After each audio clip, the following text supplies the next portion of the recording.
Yeah, happy Heritage Day indeed today.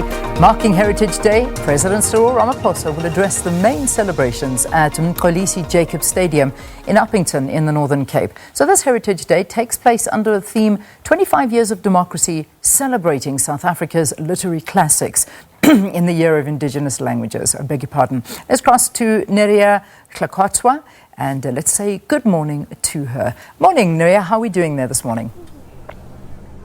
Good morning to you, Leanne, on this day where South Africans across all spectrums will be celebrating their culture, their tradition and their diversity. I must just say with me, I am Mosotho, so Leanne, I must just basically say to you right now, and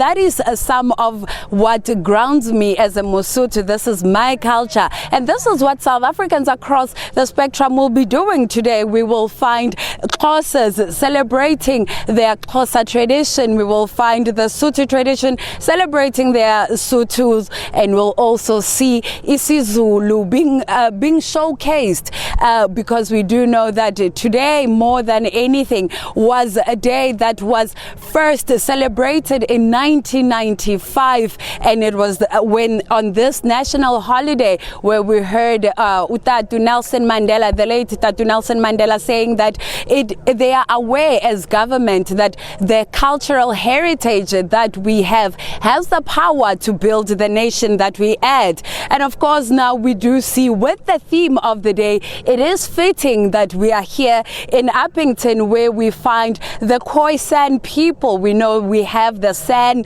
and then under the San people we have the Khun, we have the Khwe, and so these are just some of the vast things that we find, or the vast cultures for that matter, that we find here in the Northern Cape. But without waste of further time, I am joined by the Deputy Minister of Sports, Arts and Culture, Neria Hlakotsa, just to speak to her about the theme and of course why they decided to come here in the Northern Cape.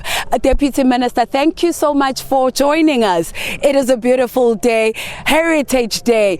But the question still remains, how do we preserve our heritage, especially in the modern South Africa?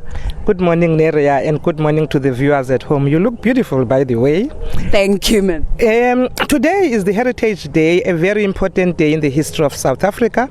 We are here in Northern Cape, Upington in particular, because amongst other things, the United Nations Education, Science and Cultural Organization had declared 2019 as a day that, as a year that we must preserve indigenous languages.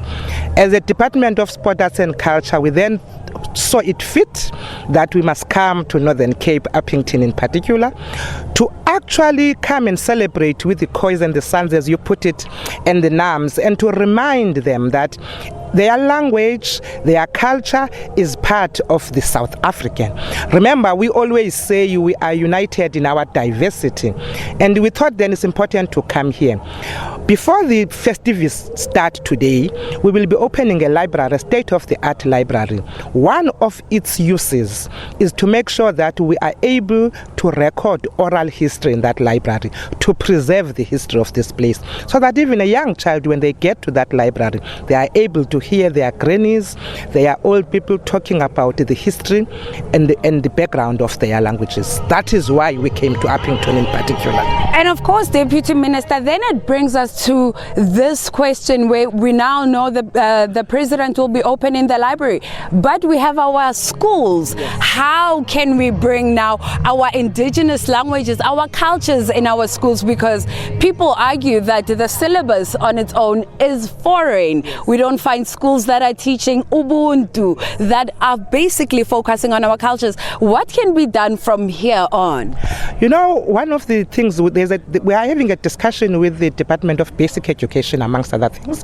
And we are busy signing a memorandum of understanding between ourselves and them, because we've realized that one of the big things that we should be doing is to actually have a collaboration, working together with them, particularly around the issue of arts and culture and school sport in particular, because if we do not do that, we are not able to have the legacy and the young people understanding where we are. So that memorandum of understanding has been signed. All that is left to do now is to look at it, practicalizing it, and making sure that arts and culture becomes part and parcel of the syllabus of our kids. Thank you so much for your time, Deputy Minister. And then there you have it, of course, today, the big day, Heritage Day celebrations here in Upington. The President will be opening a library around the area, which is, of course, the David Kruiper municipality. And we do know who David Kruiper is. So as the day goes along, these are just some of the information we will be giving our viewers, and of course giving a little of history. But for now, I will cross to you, Valen, for sports.